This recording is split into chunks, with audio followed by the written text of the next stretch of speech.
I know this is gonna surprise some of y'all, but yeah, it actually does surprise us to know that you're a little Please, did you even read your sign, bro? It doesn't even say make, it says take America great again. Yeah, no, I ordered this thing on Amazon, man, but at least I have a sign. What are you gonna do? Stand around at the end of the driveway waving that thing around all day? Yeah, I also ordered it on Amazon. I thought it was a sign. It was supposed to come with the steaks.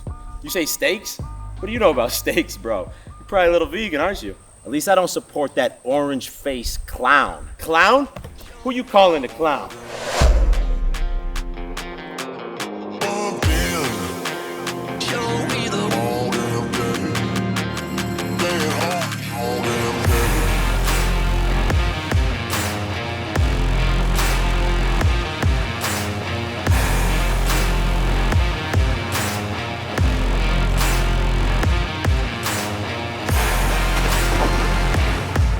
What is going on, bro? Welcome to the video. Another beautiful October, Texas morning. It's gonna be November in a couple days. People are gonna be voting for the next president. Over here we got Captain 8 months. 7 months. Captain 7 months. See the belly? This is my daughter inside of there, and we're gonna get to meet her in under 2 months, which is wild.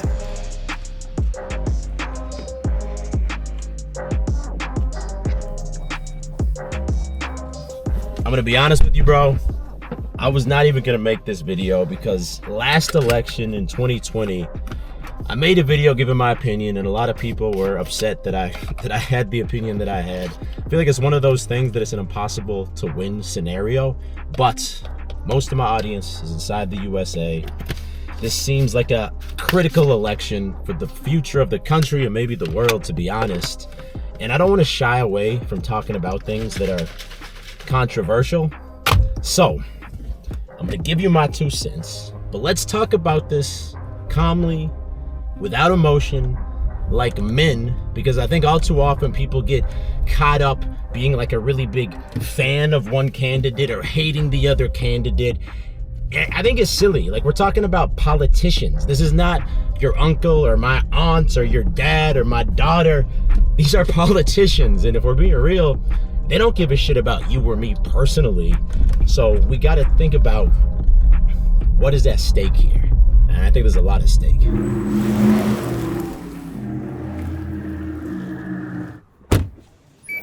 But before we get into that, it's time to demolish today's workout. Do y'all remember a couple weeks back, I had that stomach bug and I dropped all the way down to 175 pounds? Well, today I weighed myself. I'm back up to almost 183.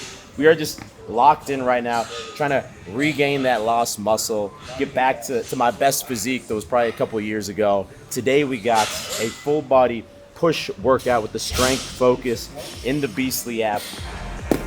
That's my brand new phone. Hey, let's make these gains, bro.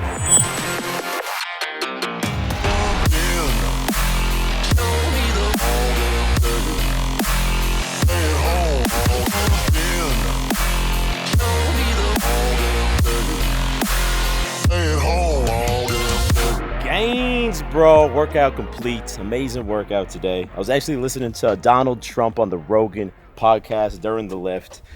Very interesting to say the least. You know something else that's pretty interesting as well? On Monday, the new Edge collection drops, which means these joggers right here, the Luxe joggers that have quickly become my go-to pants, they're dropping in less than 4 days. And the really cool thing is that these are available with or without the tech cargo pocket on the side. And the Luxe fabric, you're gonna have to feel it to believe it, but it's just breathable. It keeps me feeling ventilated all day. My balls never get sweaty. And because we got the cinch on the ankle, you can choose to wear these how I was wearing them during the workout, so you can kind of see the sock.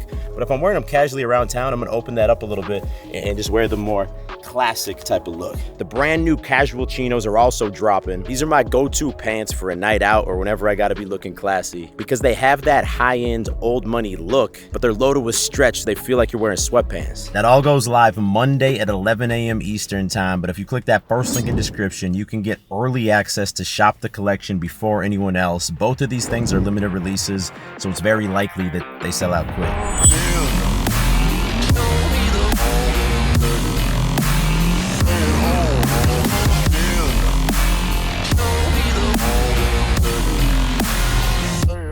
right, let's break this down. And keep in mind, I'm not claiming to be some political expert. I'm just a U.S. citizen who's taken a deep interest in politics, especially the last 4 or 5 years since the quarantine and all that madness. And let's get started by talking about Donald Trump. There's a lot of things that I don't like about Donald Trump, but it's probably not what you're expecting. Like, people hate that he's not presidential and that he's misogynistic. He says this wild shit. And I get it, but at the same time, once you've seen Trump speak for like 15 seconds, it's pretty obvious that he's just like this bombastic guy. And if he says, I built the biggest building in the world, everyone knows it's the biggest building, we all know what he really means is he built a pretty big building, right? They say he's a threat to our democracy. And I understand he denied the last election results, but he also left the White House the day he was supposed to leave the White House. And it's very hypocritical coming from Kamala and the Democrats, because like no one even voted for her. They literally installed her as a candidate, but he's the threat to democracy. What I don't like is that he said he was going to drain the swamp, and we all know he didn't drain shit. Even on Rogan, he admitted that he appointed all of these career politicians to key government roles, like the US Secretary of Health. He installed some big pharmaceutical lobbyists. That's messed up. He said he was going to reduce the country's debt, then he proceeded to run up the federal deficit over $1 trillion. And also he allowed Anthony Fauci to run wild and dictate these really strict lockdowns that ended up really messing up the economy. That being said, there are some things that I do like about Trump. The economy was strong under him. The border was much more secure. He lowered taxes. He was the first president since Eisenhower, which was like the 1950s, that did not get involved in a new war, which for me, that's huge. And every new interview that I see him do, he seems more and more like a real fucking human being, which I cannot say for Kamala. So for me, he's probably like a 7 out of 10 option overall. Let's compare him to the Democrats. And it's difficult because I'm trying to look at this in a very balanced way, but I can't find a single thing I agree with on their side. Like, the Democrats have embraced censorship and labeling things they disagree with as misinformation. Back in 2020, when the Hunter Biden laptop story came out, that he had to buy a laptop that showed he had done these corrupt business deals with Ukraine and Joe Biden was implicated, they said a week before the election that it was this big Russian misinformation and it was all a hoax. 50 former national intelligence folks who said that what this he's accusing me of is a Russian plant. Ended up, they were wrong, even though they pressured Facebook and Twitter to remove the posts that people made about that. Elon and Mark Zuckerberg have confirmed that. They also forced censorship when people questioned the effectiveness of they said if you got it, you can't spread it. They were wrong about that. They were wrong about the lab leak theory. And it's fine to be wrong about things, but not to just silence and censor the opposition. Then there's this whole trans woke religion. And on one hand, look, people are free to do what they want to do and what makes them happy. But when it comes to the children, like Tim Walz, Kamala's VP, he's in Minnesota promoting all of these things. He's got tampons in the boys' bathrooms of public schools, bro. And with a daughter around the corner, that, to me, it just seems fucked up. Like, I don't want people confusing my children. The border has been a disaster under Kamala and Biden. There's legitimately Venezuelan gangs that have taken over apartment buildings in the United States. It's a wild world we're living in. But the biggest issue I have is that the Democrats have become the party of war and supporting these forever wars. Kamala's out here bragging that she has Liz Cheney and Dick Cheney's support. Republicans are supporting her. It's like, do we not forget that Dick Cheney is the mastermind that lied us into the illegal wars in Afghanistan and Iraq, talking about these weapons of mass destruction we never fucking found? For me, this is the biggest issue. It doesn't matter who you support in these different foreign wars in Gaza or Ukraine, for example. I'll never be okay with weapons bought with US taxpayer dollars being used to slaughter innocent children. There's no reason or excuse that will ever make that okay.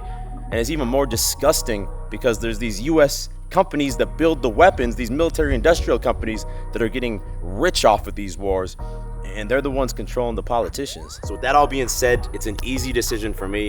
I'm gonna be voting for Trump on Tuesday, and I'm curious, I want you to drop a comment below right now. If you disagree with me, tell me what is the issue you disagree with me on most. And if you agree with me, well, you know what's up, but also drop a comment and let me know what is the number one thing that I said do you agree with me on. Seriously, pause the video, drop a comment right now.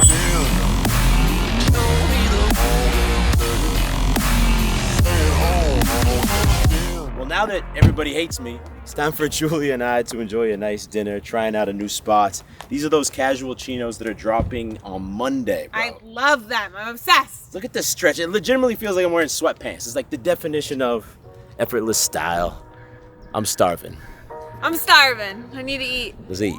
So the spot was called Carve Grill, and I had moderate expectations. It's not a chain, but they got a couple locations, so I wasn't too sure. However, when I saw the steaks when I walked in the door, I knew I was in the right spots. The vibe was also on point. The spicy margarita, you know, new spot, new time to try spicy margarita. This one was straight up 10 out of 10. It was actually extremely spicy. They used like a jalapeno puree that was on point. Julia got a burger, which is rare for her. She said it was a 9 out of 10. But this steak, 16-ounce ribeye, it was like a little bit peppered and crispy on the outside, perfectly cooked, medium rare. Honestly, 10 out of 10 steak, 10 out of 10 restaurant. Took me by surprise. We'll be back. A little evening golf with wifey. I love driving the cart. That's the best part. The best part for me is, man, golf is like, it's an opportunity to level up. You're outside in nature. It's beautiful. I got a beautiful woman with me. I got 2 beautiful women with me. Let's play some golf. So I'm gonna take y'all through one hole. This is a par 4, which again means a good player should get it in 4. If I get it in 5, big W for me. My coach has had me working on, come over here, Julia. So previously I told you he had me working on getting the hips pushing forward like that. My most recent lesson, he's having me add the wrist back in. I had him locked up to like reduce the variation in each shot, but now I'm breaking the wrists. I'm breaking them back through. Let's get it. I think I technically hit the ground before the ball, but still decent contact. We're about 126 out. My man Brock, we got matched up with this guy. He's a legend, man. He's teaching me some tricks out here. He's putting out already. I told him to go ahead because otherwise I'm gonna be nervous if he's watching and Julia's filming. 125. Should be a pitching wedge, but I think I'm gonna go with my 9-iron. Quite a bit left. I tend to draw everything. I gotta start aiming like to the next course over there. Damn, man, we got stuck in the woods. I think technically it's a stroke if we throw it there, but I just think you throw it there. this ain't official golf. This is how to beast golf. We'll play it.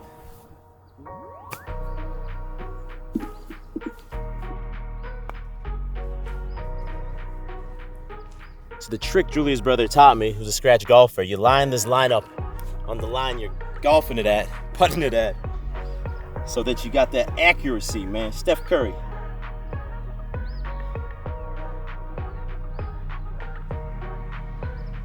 Oh, baby! That's a 6. That's a 6, Brock. We'll take a 6. Thumbs up the video, y'all. Not a 5, but we'll take a 6. Guys, I was waiting for David to park the car and I fell over trying to, just being pregnant is so hard, okay? Well, that being said, we got an exciting night tonight because there's been a drought. Man, this camera is bright as hell right now. A drought? There's been a drought of movies being released lately. There's been nothing to go see. Tonight we got the new Venom movie, which, it's a funny thing. It got really bad critic reviews. I was looking at the Rotten Tomatoes, but good audience reviews. We like and the for audience. me, no, that's like the killer combination because unfortunately, a lot of the movie reviewers, I think they've gotten a little bit. They have to hit their diversity cast. Yeah, I think they're focused on the wrong factors, and whereas the audience just wants to see a banger movie. So Venom 2 or 3 is the second one. I think it's the third one. Is this one with Tom Hardy? I have no idea. I haven't seen the trailer or anything, man, but I'm excited for a new movie with some potential. My home has found us. Who sent that thing? What are we doing? We need a disguise. Hey, man. Whoa.